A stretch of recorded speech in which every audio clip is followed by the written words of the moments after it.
Avis vascular center మన దేశంలోనే the best varicose vein hospital.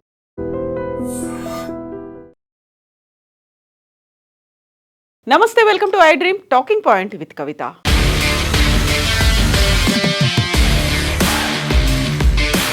Iran మీద అమెరికా ఇజ్రాయెల్ చేస్తున్నటువంటి దాడి 6వ వారం కొనసాగుతోంది. 6వ వారం అతిపెద్ద బ్రేకింగ్ న్యూస్ అందుతోంది. అది ఇరాన్ సరికొత్త సుప్రీం లీడర్ మొస్తఫా ఖమేనీ ఆరోగ్యానికి సంబంధించి. మొస్తఫా ఖమేనీ చాలా రోజుల నుంచి కోమాలో ఉన్నారా? ప్రస్తుతం ఆయన ఖోమ్ నగరంలో చికిత్స పొందుతున్నారా?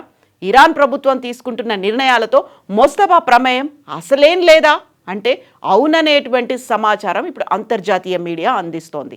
పశ్చిమాసియాలో యుద్ధం మొదలై 5 వారాలు కంప్లీట్ అయిపోయింది. 6th వీక్ ఇప్పుడు రన్ అవుతోంది. ఇరాన్ సరికొత్త సుప్రీం లీడర్ మొస్తఫా ఖమేనీ ఇప్పటి వరకు కనిపించలేదు. కనీసం ఆయన మాటలు కూడా వినిపించడం లేదు. ఇప్పటికే ఆయన చనిపోయారని కొందరు, తీవ్ర గాయాల పాలై చికిత్స పొందుతున్నారని మరికొందరు వార్తలు ప్రచురిస్తున్నాయి. దీనికి తాజాగా ఆయనకు సంబంధించి అనేక విషయాలు వెలుగులోకి వచ్చాయి.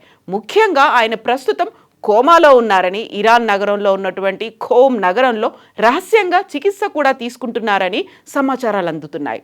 అమెరికా ఇజ్రాయెల్ దాడిలో Iran supreme leader Ayatollah Ali Khamenei ప్రాణాలు కోల్పోయిన తర్వాత ఆయన 2వ కుమారుడు మొస్తఫా ఖమేనీని తదుపరి సుప్రీం లీడర్గా ఎన్నుకున్నారు. సుప్రీం లీడర్ అయిన తర్వాత కూడా మొస్తఫా ఖమేనీ ఎక్కడా కనిపించలేదు. అడపాదడపా ఆయనకు సంబంధించినటువంటి వీడియోలు, ఫోటోలు మాత్రం బయటకు వచ్చినా అవి ఏఐవి అనేటువంటి వార్తలు వినిపించాయి. మొస్తఫా తీవ్రంగా గాయపడ్డారని, ప్రాణాలు కూడా కోల్పోయి ఉండొచ్చు అంటూ అమెరికా అధ్యక్షుడు డొనాల్డ్ ట్రంప్ గతంలోనే ఒక మాట బాంబు రూపంలో పేల్చారు. ఖమేనీని చికిత్స నిమిత్తం రష్యాలో మాస్కోకి తరలించారు అనేటువంటి వార్తలు కూడా వచ్చాయి. అయితే ప్రస్తుతం మొస్తఫా ఖమేనీ అపస్మారక స్థితిలో ఉన్నట్టుగా అమెరికా, ఇజ్రాయెల్ దేశాల నిఘా సంస్థలకు తెలుసని ఇప్పుడు అంతర్జాతీయ మీడియా ఆర్టికల్స్ ని ప్రచురిస్తోంది. మొస్తఫా తీవ్ర అనారోగ్యంతో ఉన్నందువల్ల నిర్ణయాలు కూడా తీసుకోలేని స్థితిలో ఉన్నారు అనేటువంటి వార్తను కూడా ఇప్పుడు ప్రచురిస్తున్నాయి. నిర్ణయాలు అసలేమీ తీసుకోవట్లేదు. మొస్తఫా ఖమేనీ నిర్ణయం లేకుండానే, ఆయన అంగీకారం లేకుండానే ఇప్పుడు యుద్ధం కొనసాగుతోంది అనేటువంటి మాట కూడా ఇప్పుడు ప్రముఖంగా వినిపిస్తోంది. అంతర్జాతీయ మీడియా ఇస్తున్నటువంటి కథనాల ప్రకారం మొస్తఫా ఖమేనీ పరిస్థితి అత్యంత దారుణంగా ఉంది. అమెరికా, ఇజ్రాయెల్ గూఢాచారి సంస్థలు సేకరించినటువంటి సమాచారాన్ని బట్టి ఆయన ప్రస్తుతం ఎలాంటి ప్రభుత్వ నిర్ణయాలు తీసుకోలేని పరిస్థితిలో ఉన్నారు. అంటే ఆయన కోమాలో ఉన్నారు. అందువల్లే ఆయన డైరెక్ట్గా ఎలాంటి డెసిషన్స్ తీసుకోవట్లేదు అనే మాట. ఆయన కోమాలో ఉన్నారా, లేకపోతే తీవ్రమైన శారీరక గాయాలతో బాధపడుతున్నారా అనే దానిపై భిన్నమైనటువంటి కథనాలు వినిపిస్తున్నాయి. కొంతమంది అయితే ఆయన కాళ్ళు విరిగాయని, దాంతోపాటుగా ముఖానికి తీవ్రమైనటువంటి గాయాలు అయ్యాయనేటువంటి మాటను చెప్తూ ఉంటే, మరికొన్ని ఆర్టికల్స్ అయితే ఆయన ప్రాణాపాయ స్థితిలో ఉన్నారు అనేటువంటి నివేదికలు ఇస్తున్నాయి. అసలు ఇప్పటిదాకా మొస్తఫా ఖమేనీ సుప్రీం లీడర్ అయిన తర్వాత ఒక్క మాట కూడా మాట్లాడలేదు అనేటువంటిది, అవన్నీ కూడా ఏఐ వీడియోలు అనేదాన్ని ఇప్పుడు అంతర్జాతీయ మీడియా ప్రముఖంగా చూపిస్తోంది. మార్చి మొదట్లో అంటే ఫిబ్రవరి 28న అయతుల్లా అలీ ఖమేనీ మరణం తర్వాత మార్చి మొదట్లో తన తండ్రి వారసుడిగా బాధ్యతలు చేపట్టినప్పటి నుంచి మొస్తఫా ఖమేనీ ప్రజల ముందుకు రాలేదు. కనీసం ఆయన గొంతుతో కూడినటువంటి ఆడియో రికార్డింగ్లు కూడా విడుదల కాలేదు. దీనికి బదులుగా ఇరాన్ ప్రభుత్వ టెలివిజన్ ఆయన పేరిట కొన్ని ప్రకటనలను విడుదల చేసింది. అది కూడా హ్యాండ్ రిటన్గా ఉన్నటువంటి ప్రకటనలు వచ్చాయి తప్ప ఆయన స్వయంగా మాట్లాడిన మాటలు కానీ, వీడియోలు కానీ ఎక్కడా రాలేదు. సోమవారం రోజు కూడా ఆయన వార్ రూమ్లోకి నడుచుకుంటూ వచ్చినట్టుగా ఇజ్రాయెల్ మ్యాప్ను విశ్లేషిస్తున్నట్టు ఒక వీడియోను విడుదల చేశారు. అయితే అది పూర్తిగా ఏఐతో సృష్టించినటువంటి వీడియో అని నిపుణులు తేల్చేశారు. దీంతో మొస్తఫా ప్రస్తుతం ఉన్నటువంటి పరిస్థితిపై అనుమానాలు మరింతగా బలపడ్డాయి అనేటువంటి వార్తలు వినిపిస్తున్నాయి. మొస్తఫా ఖమేనీ ఇరాన్లోనే ఉన్నారని, బయటకు వెల్లడించలేని కారణాల వల్ల ఆయన బహిరంగంగా కనిపించడం లేదు అనేటువంటి మాటని రష్యా రాయబారి చెప్పినట్టుగా ఇప్పుడు వార్తలు కూడా వస్తున్నాయి. మొస్తఫా ఖమేనీ ఆరోగ్యంపై వచ్చిన ఈ వార్తలు ఇరాన్ రాజకీయాల్లో కీలక మార్పులకు దారితీసే అవకాశం ఉన్నది అనేటువంటి విశ్లేషణలు వస్తున్నాయి. అయితే ఇప్పటి వరకు ఇరాన్ ప్రభుత్వం లేకుంటే అధికారిక వర్గాలు మాత్రం దీన్ని అఫీషియల్గా ధృవీకరించలేదు. అయితే ఇప్పటిదాకా వస్తున్నటువంటి ఈ నివేదికల ఆధారంగా వచ్చినటువంటి సమాచారాన్ని బేస్ చేసుకుంటే మొస్తఫా ఖమేనీ తీవ్రంగా గాయపడ్డారు ఆయన కోమాలో ఉన్నారు అనేటువంటి మాటలు అయితే వినిపిస్తున్నాయి. అయితే ఖమేనీకి సంబంధించినటువంటి సమాధుల గురించి కూడా ఇప్పుడు వార్తలు వస్తున్నాయి.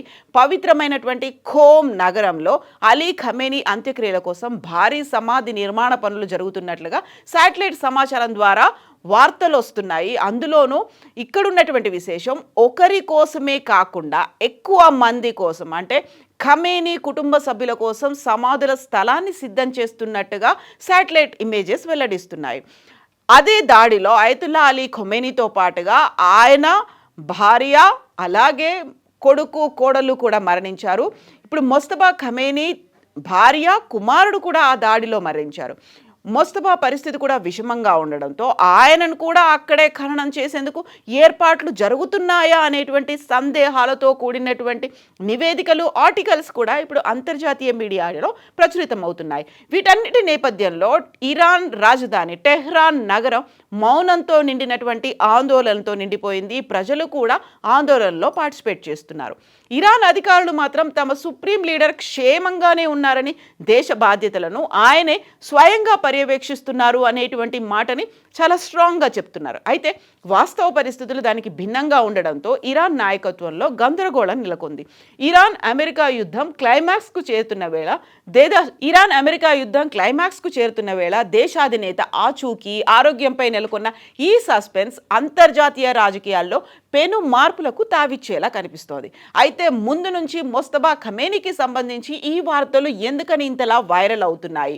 గతంలో ఆయనకి సంబంధించి ఏఐ ఇమేజెస్ వచ్చినప్పుడు అది ఏఐ ఇమేజ్ అనేటువంటి మాటని చాలా క్లియర్గా చెప్పారు. At the same time Iran కూడా ఇజ్రాయెల్ బెంజమిన్ నెతన్యాహుకి సంబంధించి ఏఐ ఇమేజెస్ని, వీడియోల్ని రిలీజ్ చేసింది. అందులో ఆయన 6 వేళ్లతో కలిసి ఉన్నటువంటి ఒక వీడియో రిలీజ్ చేసింది. ఆ తర్వాత నెతన్యాహు అయితే చాలా క్లియర్గా వచ్చి చూడండి నాకు 5 వేళ్లే ఉన్నాయి అంటూ ఆయన తన చేతికి సంబంధించి ఒక స్పెసిఫికేషన్స్ కూడా వెల్లడించినటువంటి డైరెక్ట్ లైవ్ ఫుటేజ్ కనిపించింది. బట్ మొస్తఫా ఖమేనీకి ఏమైంది? నిజంగానే గాయపడ్డారా? రష్యాలో కాకుండా ఖోమ్ నగరంలోనే ఆయనకు చికిత్స జరుగుతోందా? బయటకు వస్తారా? తీవ్ర గాయాల పాలయ్యారా? అసలు ఏ కండిషన్లో ఉన్నారు? కనీసం ఆయన ఆడియో కానీ వీడియో కానీ రాకపోవడం, అందులోనూ వెరీ రీసెంట్గా హ్యాండ్ రిటర్న్ ఒక ప్రెస్ నోట్ లాంటిది రిలీజ్ చేయడం, వీటన్నిటి నేపథ్యంలో పీక్ స్టేజ్కి చేరుకుంది. డొనాల్డ్ ట్రంప్ కూడా ఒక డెడ్ లైన్ని విధించారు. రేపు ఉదయం భారతదేశ కాలమాన ప్రకారం 5:30 గంటల వరకు విపరీతమైనటువంటి దాడులు ఇరాన్ మీద జరగబోతున్నాయి.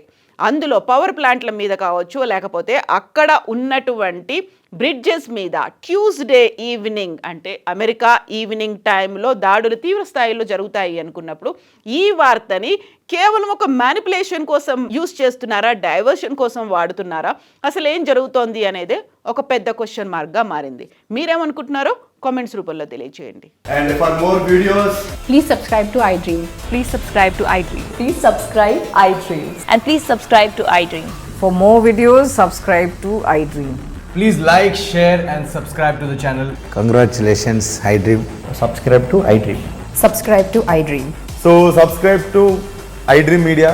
iDream కి iDream టీమ్ అందరికి huge congratulations. Please subscribe iDream Media. Please subscribe to iDream. Subscribe iDream. Please subscribe to iDream. iDream అంటే నా కళల ఛానల్ సబ్స్క్రైబ్ చేసుకున్న నోరు తిరుగుతలేదు, మీరైతే గంట గుర్తు కొట్టండి. For more such videos, please subscribe to iDream.